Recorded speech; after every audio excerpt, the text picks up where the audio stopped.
passo já tava quadrado, o beat já tava errado e o baile já estava claro e claro. Essa também você pode dançar. Essa também você pode dançar. Essa também você pode dançar. Essa também você pode roubar de mim. Essa também você pode dançar. Essa também você pode cantar. Oba! Você pode dançar. Essa também Você pode roubar de mim. essa também você pode. Abrindo aqui nossa live. Boa noite. Abrindo com a música Canção da Apropriação de Raidama. Uma pessoa maravilhosa. Raidama ou Raimundo Damasceno. Olá, Bianca. Olá, Rafa. E aí? Salve! Coloquei aqui Canção da Apropriação para vocês nessa abertura de Raidama, um babado de lançamento de um mês. Hoje o nosso tema é não monogamia e afetos. Para quem estiver entrando, o nosso convidado de hoje é o Juan Fernandes. Que, gente, ele é close, hein? Oi, Rafa. Tudo bom, amor? Juan é close. A gente vai falar sobre não monogamia e afetos. Boa noite, todo mundo que tá entrando. Fiquem aqui com a gente para falar mal da não monogamia, para falar bem, para a gente desmitificar todos esses babadinhos aí, que eu sei que tem vários babadinhos que vocês querem falar sobre. Para quem tá entrando na live e não me conhece, eu sou Marina Fares, actress, cantora, compositora, artista, tentando dar um sentido para a existência durante a quarentena, que não tá fácil. E aí vamos ver. Não monogamia. E se vocês quiserem ir jogando aí nas perguntas já, impressões que vocês têm sobre não monogamia, agora é o momento também. Fiquem à vontade para falar o que vocês quiserem das suas impressões, das suas percepções, das suas vivências. E eu vou chamar esse maravilhoso do Juan, carioca. Ai, que saudade, gente, de um sotaque carioca. Ai, no meu coração, no meu ouvido, em vários lugares. Adoro.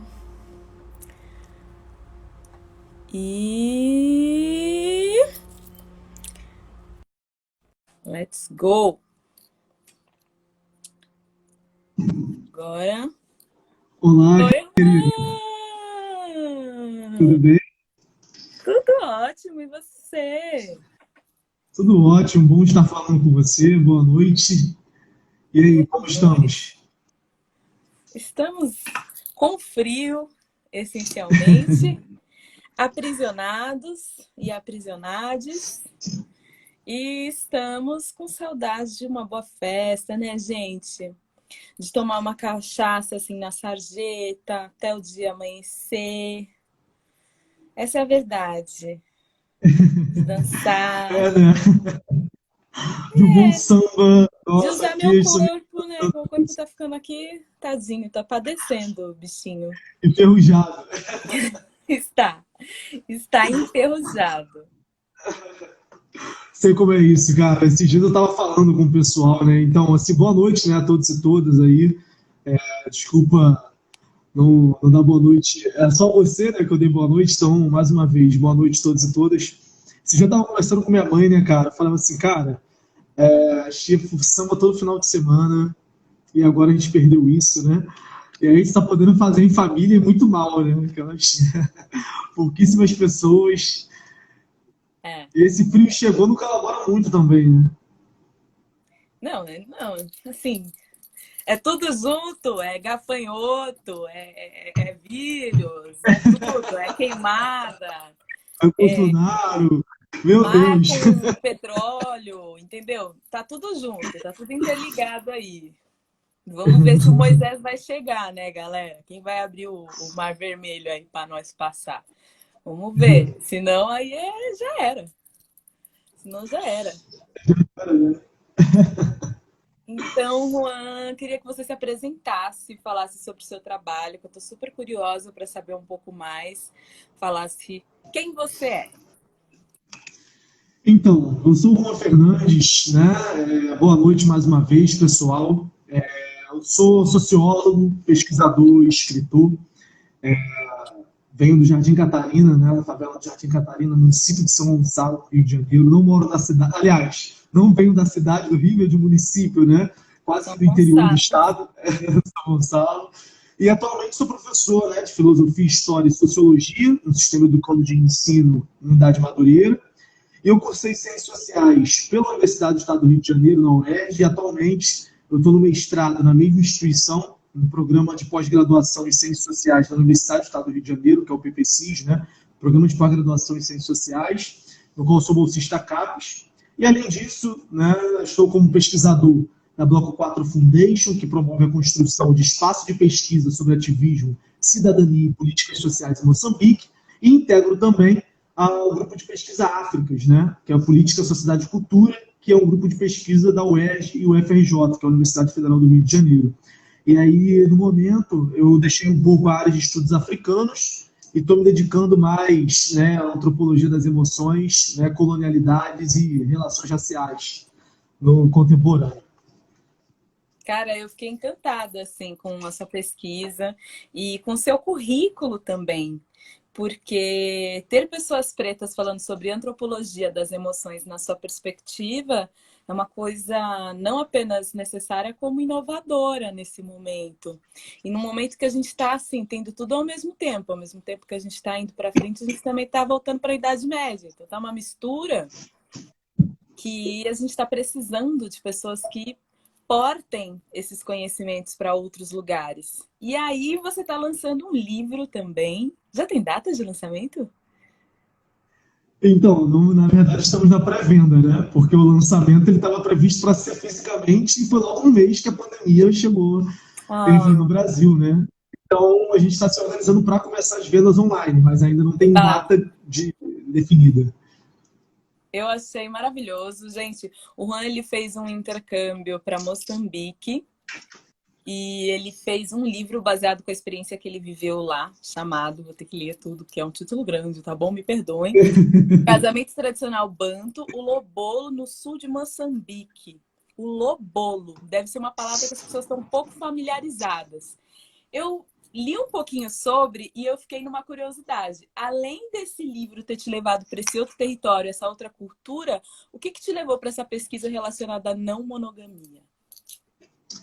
Bem, antes de tudo, né, falar um pouco assim do contexto mais amplo do livro, para as pessoas também comprarem futuramente, fazer o mexer aqui. Então, o lobolo, né, o lovolo, como geralmente se fala em Moçambique, foi estudado como parte, né, de uma pesquisa que eu realizei durante 7 meses, na capital, especificamente Maputo, no interior de Moçambique, no estado de Gaza. E essa pesquisa ela foi agraciada com 2 prêmios, né, que foi o segundo prêmio geral da Seifert, né, que foi atribuído no âmbito do Museu Nacional, da UFRJ, e também recebeu a menção honrosa pela Comissão de Jornadas Científicas da Faculdade de Ciências Sociais e Filosóficas da Universidade Pedagógica de Moçambique. Então, o que acontece? Esse livro, ele na realidade é o primeiro, né, sobre o tema do Brasil, apesar de várias publicações, né, sobre o lobolo terem sido realizadas, como por exemplo em artigos, e até mesmo, né, se nós pegarmos a literatura portuguesa, enfim, da África do Sul também, tem muitas incursões sobre o lobolo, mas no livro no Brasil é o primeiro, né, em Portugal tem 2 livros, na realidade, mas no Brasil é o primeiro brasileiro, na realidade, a trazer isso uma obra.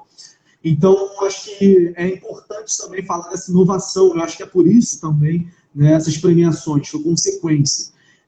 O livro, no seu formato original, ele possui mais de 300 páginas, né? Então, assim, para além das minhas experiências, eu fiz um exercício também de falar do ritual, né, numa perspectiva do pré-colonial, antes da chegada do homem branco, durante o período colonial e pós-colonial, como que esse ritual ele foi abordado.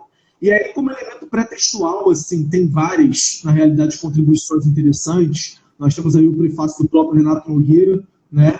Nós temos aí os comentários na capa da Cláudia Barcelos Rezende e do Infini Costa, que é um antropólogo moçambicano. E a Cláudia Barcelos Rezende hoje é a referência central no campo da antropologia das emoções, e ela escreve um comentário, ela é a única professora titular do Departamento de Antropologia da UERJ, isso é muito significativo para mim também, né? Tem a contribuição desses professores que eu tanto admirei um dia, sabe, fazendo um prefácio ali, fazendo um comentário sobre a sua obra, isso é, enfim, importantíssimo.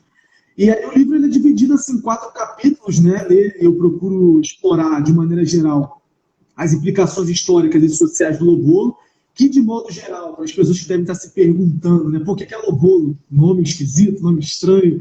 O Lobolo, na realidade, é uma palavra, né, aportuguesada, porque na língua banto nós falamos Lobolo, né, e significa, de maneira bem geral e sintética, né, um casamento tradicional de origem banto, praticado no sul de Moçambique, né, um casamento que é costumeiro e recorrente, em que a prática fundamental consiste em dar bens à família da noiva para realizar uma união reconhecida entre os parentes do noivo e os parentes da noiva, num processo que pode demorar décadas, né, num processo que pode demorar anos, e procura-se, por meio do Lobolo, né, por meio dessa conjugalidade, uma harmonia social entre os vivos e os mortos, ou seja, procura-se estabelecer uma comunicação entre os vivos e os seus antepassados. E, nesse sentido, a gente acaba estabelecendo uma garantia material, digamos assim, desse vínculo espiritual, ou seja, a oferta de bens que o noivo, né, dá à família da noiva simboliza a passagem da mulher de um grupo para o outro, mas ao mesmo tempo simboliza também um pacto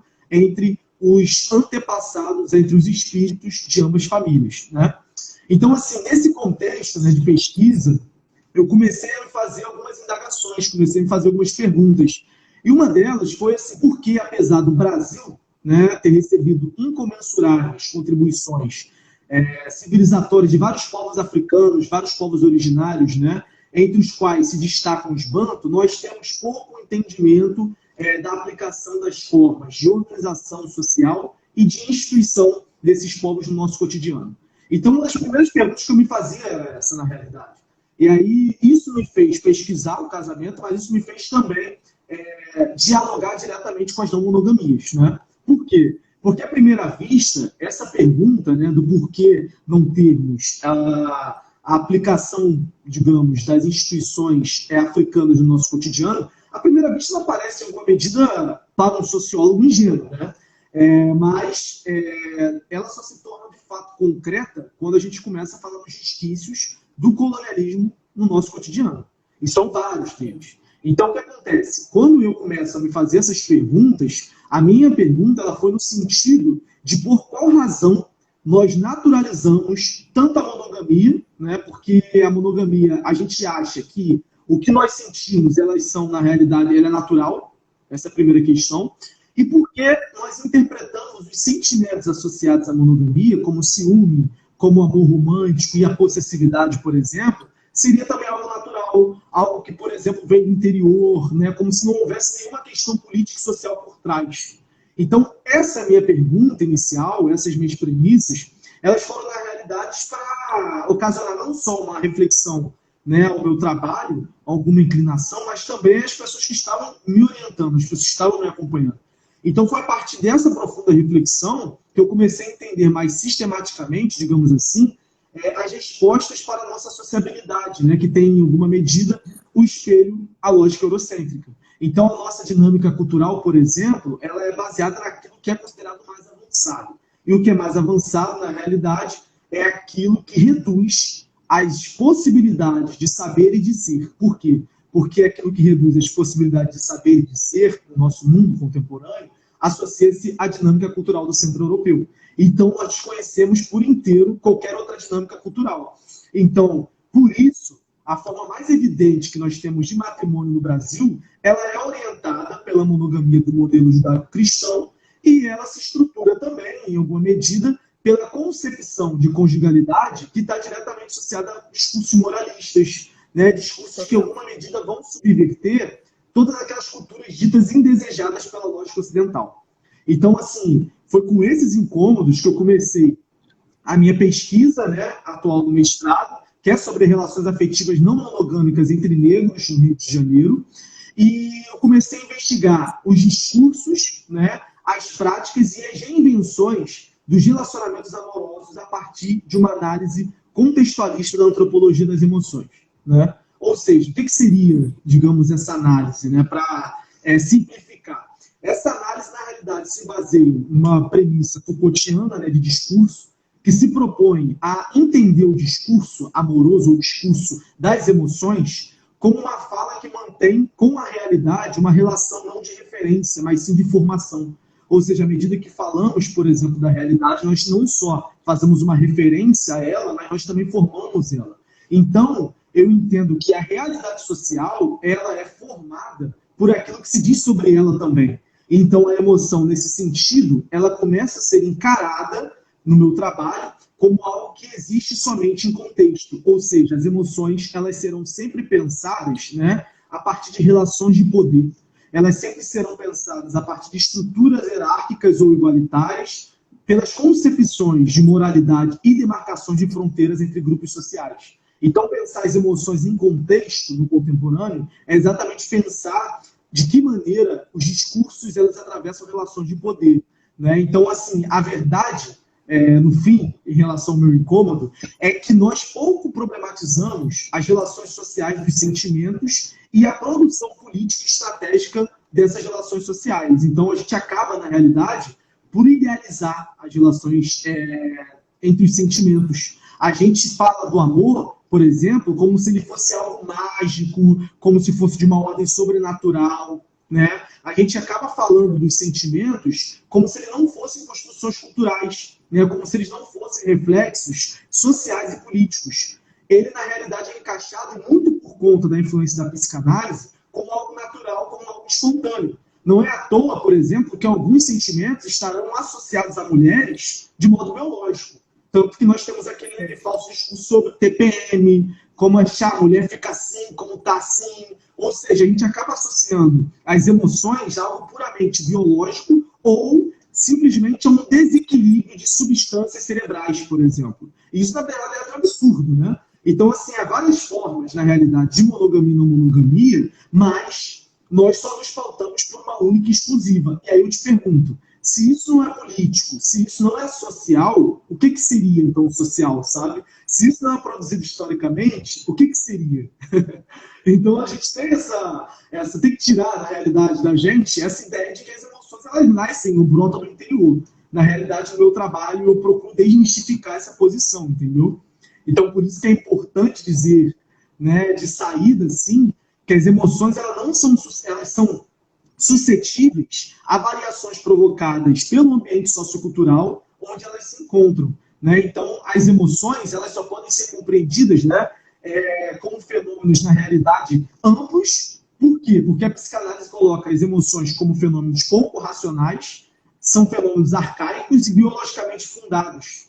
Mas, na realidade, a gente não pode tratar as emoções dessa forma. Ela, na realidade, deve ser interpretada sempre como produzidas em contexto e socialmente produzidas também, produzidas estrategicamente. Então, por isso, o encontro, né, e a análise das emoções em outras culturas acaba por nos revelar muitas surpresas, entende? Então, eu acho que é importante a gente estar sempre trazendo outras culturas para trabalhar, digamos assim, né, a ideia de que a emoção, né, ela deve ser pensada sempre em relação à cultura e à sociedade, porque os sentimentos, eles são, na realidade, tributários de relações sociais e de contextos culturais. Maravilhoso. Maravilhoso. Esse ponto das emoções serem uma construção social é super sofisticado, super delicado, porque a gente vai naturalizando determinadas emoções e transformando elas em hábitos comportamentais. Então, a gente acha que ciúme é uma coisa super natural, é uma coisa natural dos seres vivos, dos mamíferos, né? A gente usa a ciência para justificar coisas que são construções, e a gente fala, não, mas tem vários animais que são territorialistas. E dentro desse campo dessas emoções que são forjadas, digamos assim, mas já estão tão intrínsecas à maneira como a gente vê o mundo e as relações, a gente tem essa questão de uma banalização dos relacionamentos que buscam não ser monogâmicos como coisas passageiras. Ah, você está numa fase aí de relacionamento aberto, quando você conheceu o grande amor da sua vida, né? Essa naturalização da romantização, quando você finalmente se encontrar, quando você se abrir, né? Eu falo isso assim, que eu tenho uma mãe super romântica e ela vem bastante com esse discurso do amor romântico, do amor da vida. E se você amou de verdade, você nunca vai amar igual e tal. E dentro dessa ideia de relacionamentos não monogâmicos como uma coisa provisória, associada a essas emoções românticas construídas, quais que são os pilares da monogamia dentro desse sistema capitalista? Nossa, essa é uma pergunta muito profunda, muito gostosa, né, de ser respondida, inclusive. Antes disso, eu queria mandar um abraço aí para o Felipe, né, que é o irmão que está me assistindo, o Raif também. Então, o que acontece? Quando a gente fala das emoções, né, de maneira geral, a gente tem que entender que há processos de sociabilidade, né? Nós temos aí processos de sociabilidade primária e sociabilidade secundária. Então, alguns autores, como por exemplo Bourdieu, ele vai falar muito desses processos, por quê? Porque é durante os processos de sociabilidade primária, por exemplo, que nós vamos relacionar certos impulsos, né, certos comportamentos às emoções. Então, nós seremos educados dentro dessa premissa, inclusive corporalmente falando, na primeira infância, por meio, né, de instituições religiosas, por meio da família, até mesmo da escola, a associar certos tipos de comportamento a uma emoção, a invocar uma determinada emoção num determinado contexto. Então, tudo isso, na realidade, faz com que nós olhemos para as emoções mais uma vez e verifiquemos as suas produções sociais. Então, nesse momento, a criança, por exemplo, ela começa a incorporar alguns comportamentos associados a algumas emoções por conta, sobretudo, desse ensino, por conta, sobretudo, dessa educação. E aí isso, obviamente, terá um impacto na fisiologia, isso terá um impacto na psicologia, e que elas não podem ser vistas de formas separadas. A psicologia, a biologia e as emoções, como, por exemplo, a sociedade, como que ela transforma os moldes, devem ser vistas de forma integrada, né? Então, assim, infelizmente, entre nós, acaba tendo uma convicção que temos que os sentimentos, primeiro, eles são de uma natureza universal, ou seja, todos nós, em todo mundo, amaríamos da mesma forma, todos nós, em todo mundo, procuraríamos a felicidade da mesma forma, e por isso, a felicidade, o amor, por exemplo, seria constitutivo do humano. Só que, na verdade, não. Essa premissa faz parte do senso comum euro-americano, que foi difundido por conta do processo colonial, neocolonial. Porque esse senso comum euro-americano, ele considera as emoções como um aspecto da natureza humana, que é marcado por uma ideia de essência, como se nós já nascêssemos dispostos a amar romanticamente, como se nós já nascêssemos dispostos a nos relacionar monogamicamente, como se tivéssemos uma universalidade, digamos assim, nos sentimentos de modo invariável, quando na realidade todos nós, a depender da sociedade em qual nós estamos inseridos, vamos amar de formas muito distintas, de formas muito singulares. Então, o que eu costumo dizer? Ao mesmo tempo, considerando, digamos assim, a contribuição, né, desse senso comum euro-americano e como que eles nos moldam, sobretudo por conta, né, desse colonialismo presente ainda, seus resquícios presentes no nosso cotidiano, a gente acaba compartilhando esse senso comum e a gente coloca a dimensão das emoções numa esfera natural, numa esfera individual. E é muito engraçado que essa esfera individual das emoções, ela acaba trazendo muito discurso, por exemplo, da autoajuda, né? Ah, não, todos nós sentimos de formas singulares. Não é isso. Nós não vamos sentir de forma singular. Pera lá. Pelo contrário, nós teremos ainda assim, dessa forma singular de sentir, algo hegemônico que faz nós sentirmos dessa forma singular. Então a gente compartilha, sim, em alguma medida, questões, né, que faz com que a gente tenha singularidades, digamos assim, parecidas. Então, por isso que, quando a gente verifica uma tensão entre a universalidade dos sentimentos ditos naturais e normais, né, e a sua suscetibilidade aos contextos culturais, a gente verifica também que as gramáticas sobre as emoções, elas terão uma variação de acordo com o contexto. Então, nós amamos aqui no Brasil de uma forma euro-americana, enquanto em Moçambique as pessoas ainda resistem a esses traços e amam de uma forma diferente. Os beduínos do norte do Egito amam de uma outra forma e manifestam de uma outra forma esse amor, entende? Sim. Então, as gramáticas culturais em relação à emoção, elas são muito importantes, né, para a gente problematizar, digamos assim, essa ideia de amor romântico e a própria ideia de monogamia. Então, veja bem, o que eu estou querendo dizer a vocês, né, e a você especificamente, em relação à antropologia das emoções, é exatamente falar e demonstrar de como que as experiências subjetivas elas fazem parte de uma gramática cultural. Ou seja, aquilo que nós achamos, né, não, cada um anda de uma forma, cada um anda de uma... Isso é mito. Mentira. Isso aí, na realidade, é uma ilusão que a gente quer, assim, compartilhar individuando os sentimentos. Mas, na realidade, o sentimento ele não é individual, né? Ele se expressa por meio de uma estrutura que foi legitimada desde o século XVIII, pós-Revolução Francesa, que é a instituição familiar, que é a monogamia com um discurso de liberdade.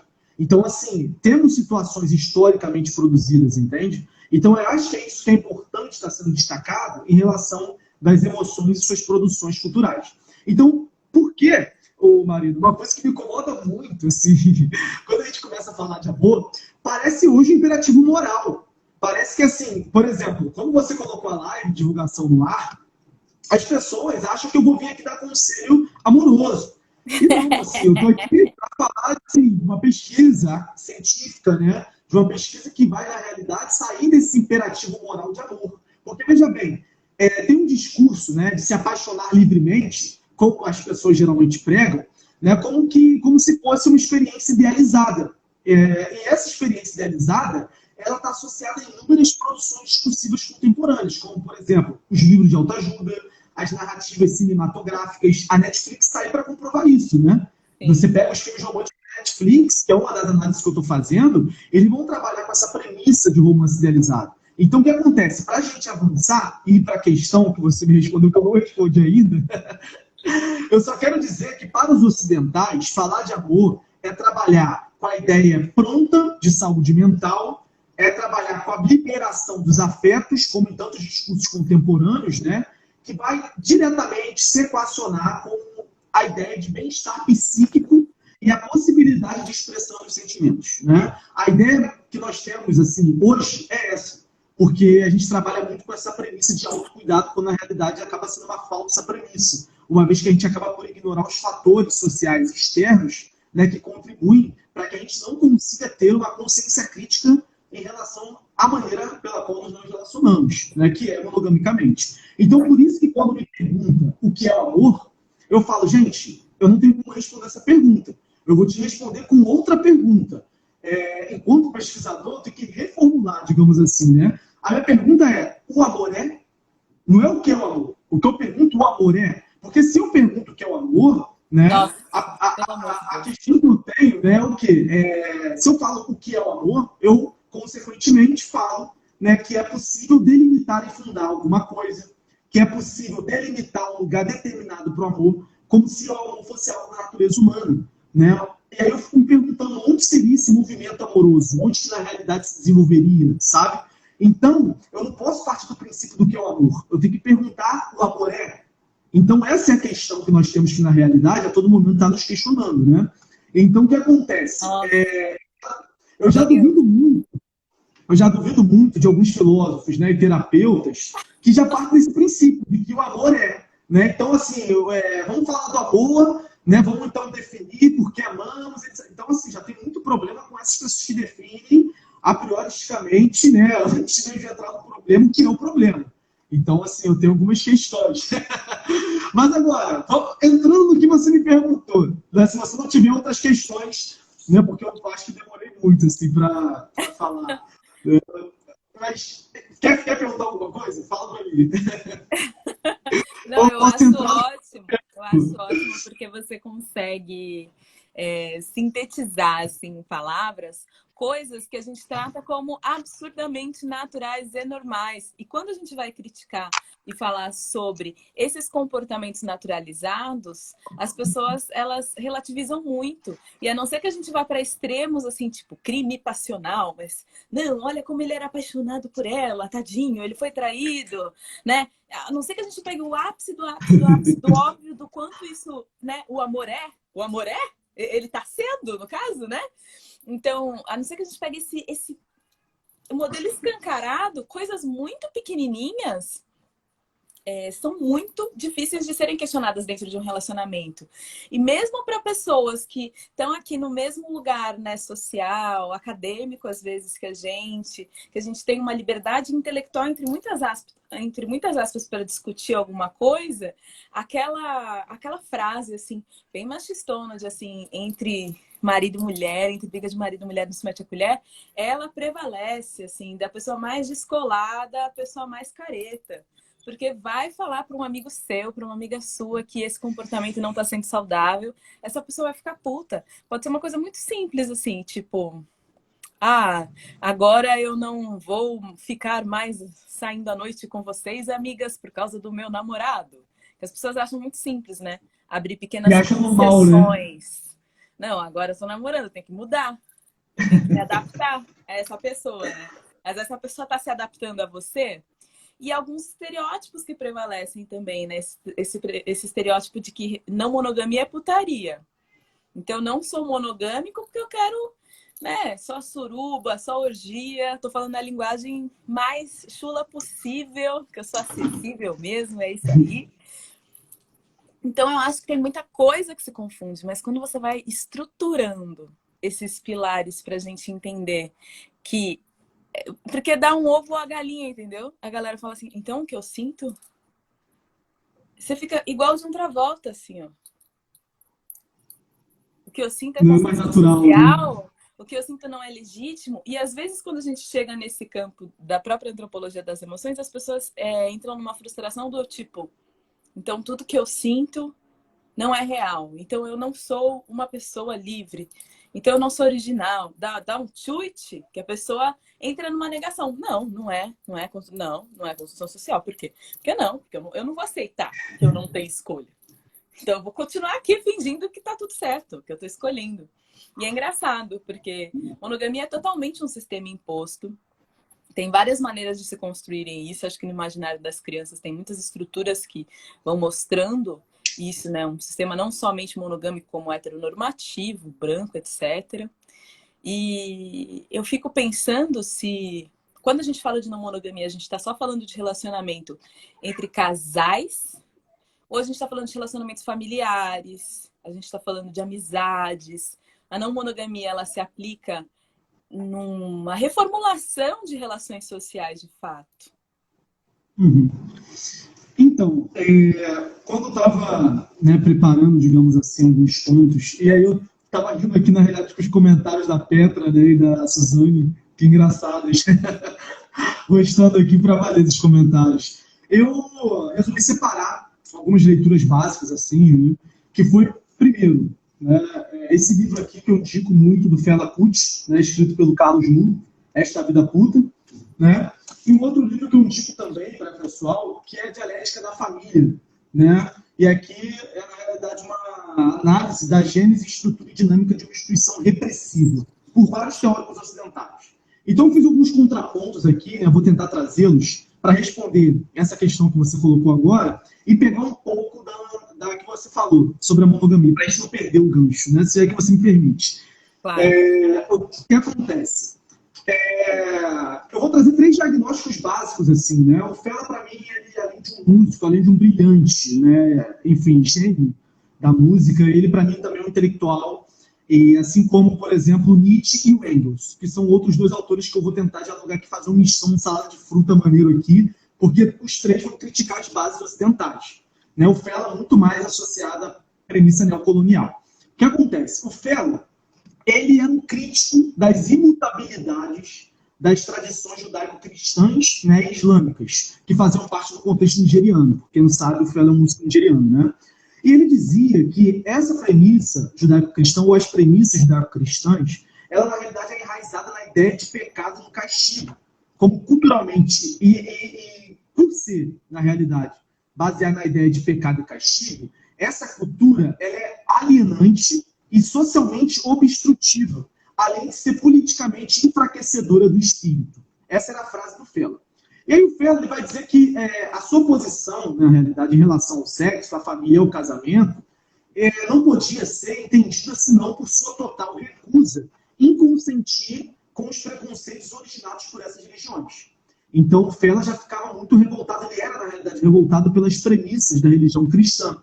Ele acreditava que, como consequência do dogma teológico do pecado original, que nós temos muito enraizado aí no nosso contexto, os seres humanos eles viviam reprimidos por uma aversão aos seus próprios corpos. Então nós teríamos aí uma repulsão, na realidade, aos nossos próprios corpos. E para o Feller, o sexo era uma forma suprema de libertação psíquica, prazer físico e gozo espiritual. Então, tudo de uma vez, na realidade, ele imaginava. Então ele considerava, por exemplo, valores da monogamia como o individualismo, o materialismo e a corpofobia, e o casamento, né, monogâmico dentro desse contexto, como importações cristãs e coloniais. E aí eu emprego principalmente essa postura dele, porque é de fato algo que acontece no nosso contexto. Então, o Feller propõe desafiar todas as convenções, né, sufocantes que entrassem em conflito com a premissa dele libertária de amor, com a premissa dele libertária de relações afetivas. Então, por isso, ele começa a desafiar, digamos assim, essas premissas cristãs, porque ele enxerga o casamento não necessariamente como um pacto monogamicamente regulamentado.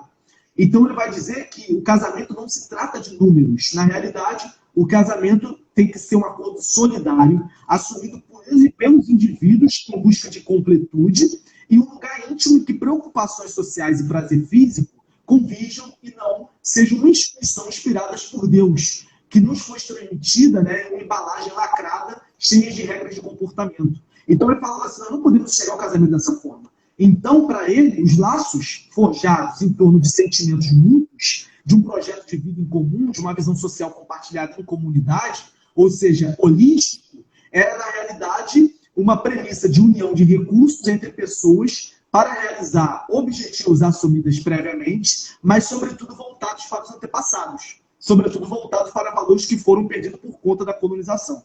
Então, Feller, né, apresentado pelo Carlos Nuno, tem essa premissa muito instigante, porque ele acaba, na realidade, se voltando a alguns estudos, né, relacionados ao que foi perdido pela colonização inglesa no território nigeriano.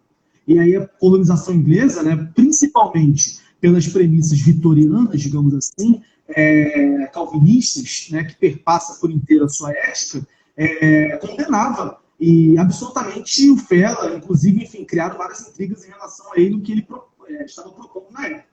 E aí o que acontece? Já trazendo, né, assim, o Nietzsche, que é um filósofo que eu gosto muito, porque é o primeiro filósofo europeu que vai recusar por inteiro as bases, os valores morais cristãos enraizados na cultura ocidental, ele vai dizer que é muito interessante, assim, a Engaia da Ciência, que é um livro que eu gosto bastante, que ele vai trazer uma versão forte de como que o amor erótico e sexual, e monogâmico, portanto, se caracteriza para ele. Ele vai dizer que esse amor ele é sempre exclusivo e possessivo, sendo o valor máximo da sociedade moderna e ocidental. E aí, quando ele reflete sobre as coisas de que chamamos de amor, ele enfatiza a relação de amor que nós temos e a relação de cobiça, que para ele assume por inteiro uma característica possessiva e também uma visão de desejo como falta.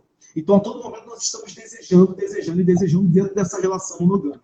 E aí o Nietzsche ele vai afirmar que o amor sexual, né, que se revela mais claramente como ânsia de propriedade, né, ele vai dizer que o amor sexual e erótico desenvolvido dentro do contexto monogâmico, ele, na realidade, é uma ânsia por propriedade. E ele diz que a monogamia ela é uma selvagem cobiça e uma injustiça que foi glorificada e divinizada a tal ponto, em todas as épocas históricas, que desse amor monogâmico foi extraída a noção de amor como oposto do egoísmo, quando, na verdade, esse amor é a mais direta expressão de egoísmo. Então, Nietzsche é bem filosófico, né? Bem interessante você pensar assim, cara, esse amor ele é traduzido como o oposto do egoísmo, mas, na realidade, é talvez a expressão mais direta do egoísmo que temos no Ocidente.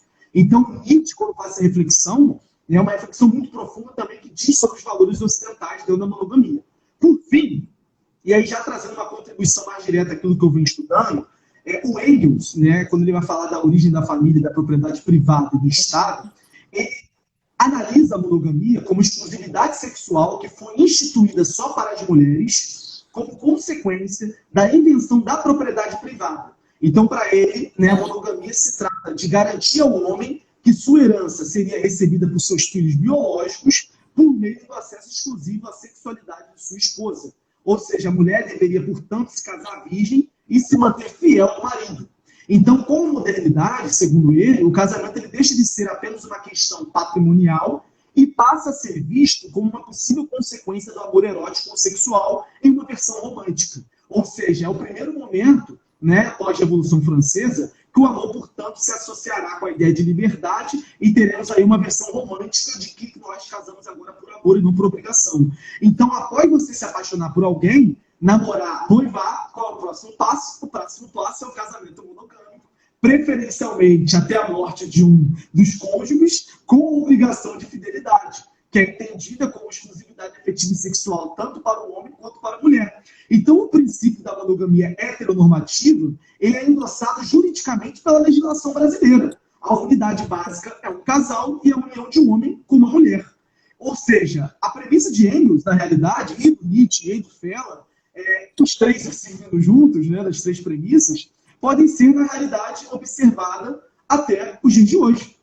Em uma continuidade, digamos, né? Então, o que esses três autores eles têm a nos dizer, assim, de uma forma bem sintética, né? Como eu disse anteriormente, se nós entendermos que as emoções elas não são naturais e elas possuem consequências sociais, culturais e políticas, nesse sentido, a gente vai verificar que as práticas sexuais consideradas boas, normais, naturais e abençoadas, elas assumiriam um padrão. Qual padrão seria esse? Heterossexual, casado, monogâmico, procriativo, não comercial, impar, ou seja, de um para um, numa relação com duração entre pessoas geralmente da mesma geração, num espaço privado, sem pornografia, usando apenas os corpos, né, num estilo baunilizado. Enquanto as práticas fora do limite, aquilo que seriam práticas ruins, seriam aquelas práticas abomináveis, não naturais, pecaminosas, seriam, ou seja, práticas homossexuais, fora do casamento, promíscuo, não procriativo, né, comerciais, sozinho ou em grupo, casuais, entre gerações, em público, com pornografia. Então, assim, tudo isso está associado a um padrão que nós, na realidade, nos orientamos cognitivamente a pensar as emoções e a pensar o amor. Então, o amor apaixonado ou erótico, ele, na realidade, é um tipo de amor ciumento, né, é um tipo de amor possessivo, que longe de sempre, né, se regozijar, digamos assim, se gozar com a felicidade daquele de quem você ama, ele, na realidade, sofre com a felicidade daquela pessoa se aquela pessoa estiver sendo feliz sozinha. Ou seja, na realidade, essa felicidade afasta da pessoa amada, na realidade, traz para a pessoa amada uma ameaça. Então, por exemplo, se eu estou namorando com você e você é feliz com suas amigas, sem necessariamente eu estar presente, isso me ameaça. E aí eu acabo, portanto, né, tendo, em alguma medida, um mal-estar com a sua felicidade pelo fato de estar ausente. E é por isso que o amor erótico, né, que é o amor monogâmico, ele é visto como ciumento e possessivo. Porque quem ama acaba por querer possuir. Quem ama acaba por querer guardar somente para si. E ela, na realidade, ou seja, a mulher, no meu caso, né, voltando para mim, é feliz com o outro e, na realidade, eu não quero ver isso. Eu quero vê-la morta. Eu prefiro vê-la morta do que estar feliz com outra pessoa. Então, nesse sentido, a gente acaba possuindo, em alguma medida, né, essa ideia de estar sempre vendo o nosso ex-parceiro ou a nossa atual parceira por essa ameaça, né, sendo feliz com o outro. Eu não consigo ver essa possibilidade. Essa possibilidade, para mim, é muito extrema. E, por conta disso, eu acabo tendo aquele crime chamado passional. Se ela não é feliz comigo, ela não será feliz, portanto, com outra pessoa. Com ninguém. Então, assim, nessa ótica, a monogamia ela pode ser compreendida como um fenômeno social generalizado, ou seja, nós temos aí uma moral compartilhada em torno desse relacionamento, que perpassa estruturas de poder que vai deslegitimar outros arranjos afetivos. em que a monogamia ela se apresenta como a única e natural forma de relacionamento humano. Então, as estruturas ocidentais, elas atribuem, histórica e culturalmente, uma valorização aumentada, sabe, às estruturas monogâmicas de relações, né, afetiva amorosa, pautada no princípio de eternidade, que na realidade não é possível. Ela se mostra impossível, ela se mostra improvável, entende? Então, quando a gente realiza uma análise histórica para perceber como que culturalmente, né, a monogamia ela foi ganhando sempre vários corpos e vários contornos, nós começamos a verificar que a monogamia ela surge pautada em aumento de riqueza, em preservação, né, em ampliação de patrimônio, em poder de organização social que nutrem, né, aquilo que é o desejo do ser. Então, o mito do amor romântico no Ocidente, ele é evoluído culturalmente em preceitos de fidelidade, de exclusividade, e que na realidade não sustenta-se na prática, entende? Então, desde o século XVIII, nós verificamos, portanto, esse amor romântico aí sendo vinculado, né, à ideia de liberdade e ambos sendo considerados normativamente desejáveis e aceitos, sem necessariamente ter uma problematização, né? Então, um dos pontos principais que eu estou sempre chamando a atenção dos relacionamentos monogâmicos contemporâneos é essa ideia de exclusividade sexual vivida pelos parceiros. Então, por isso que essa forma de relacionamento, ela tem que se basear, ela precisa se basear profundamente na ideia de amor romântico. Porque na ideia de amor romântico nós temos a crença de que o parceiro envolvido na relação é minha alma gêmea. E por esse motivo, ele seria, na realidade, meu amor eterno. Então é isso. A pergunta que eu sempre deixo é até que ponto a relação monogâmica é realmente monogâmica, né? Porque os estudos mais recentes, por exemplo, do campo da psicologia, do campo da sociologia, né, do campo da filosofia, estão aí para demonstrar que muitas dessas relações monogâmicas são apenas um nome. Porque traições e relações extraconjugais, elas perpassam por inteiro essas relações. Então, acho que uma das questões, na realidade, que a gente tem que trazer para sempre, assim, para debater, é o valor moral, na realidade, da monogamia. Então, por esse motivo, né, na realidade, essa relação, ela é baseada no compromisso real e efetivo entre os pares, onde não haveria, né, a possibilidade de se relacionar com outra pessoa, mas ao mesmo tempo teríamos aí a permeação da culpa, o medo e a enganação e a inibição do prazer, que é visto como última, na realidade, exigência, digamos. Então, assim, eu acho que eu dei muita volta e não entrei mais uma vez na última pergunta que você fez, que foi sobre os novos hábitos afetivos, né? Mas eu vou entrar, tá? Não, você entrou. Mas eu tô vendo assim, várias pessoas estão começando, é que assim, você traz bastante conteúdo pra gente e bastante conteúdo interligado. Então, assim, tá sendo não apenas um momento de troca, mas um show de revelação, entendeu? Porque quando a gente começa a mexer nessa coisa da antropologia das emoções e de como essas emoções são socialmente construídas, como elas influenciam a gente nos relacionamentos, a gente abre uma caixa de Pandora na vida de cada ser que está aqui com a gente nessa live, porque é muita informação. Então, eu tô vendo que tem várias pessoas aqui comentando bastante, só que a gente chegou a 48 minutos de live. Eita. Estamos quase no final. Eu tô achando tudo muito interessante. Sim, essa live vai ficar salva na minha página. Vamos lá.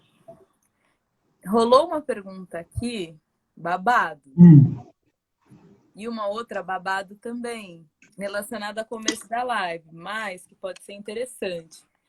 Eu quero saber se a gente consegue, será que a gente consegue fazer assim, tipo, de frente com Gabi, papum? Porque a gente tem, ó... Vamos tentar. A gente tem, tipo, 9 minutos. Gente, eu tô triste também, porque é um tema tão denso e tão poderoso nesse momento da quarentena, que eu queria chegar nesse ponto também, né? Na quarentena a gente consegue ser não monogâmico. E quer dizer, esses caras falando de não monogamia, a gente tá tudo enclausurado, entendeu? Tudo virgem de novo.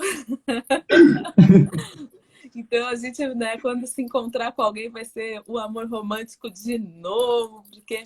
Eu acho que a pandemia também deixa tudo muito conveniente para essa construção romântica idealizada, né? Porque daí você Uhum. pensa, nossa, se eu me envolver com muitas pessoas, eu vou morrer, então por que que eu vou fazer isso, né? Bate uma nóia A aí, gente galera. A gente pode, se você puder, na realidade, né, e o pessoal está pedindo também, fazer uma segunda rodada também, se O for o que vocês caso. acham, galeras que estão aqui? Galeras que estão aqui. Ó, tem 20 pessoas aqui, hein?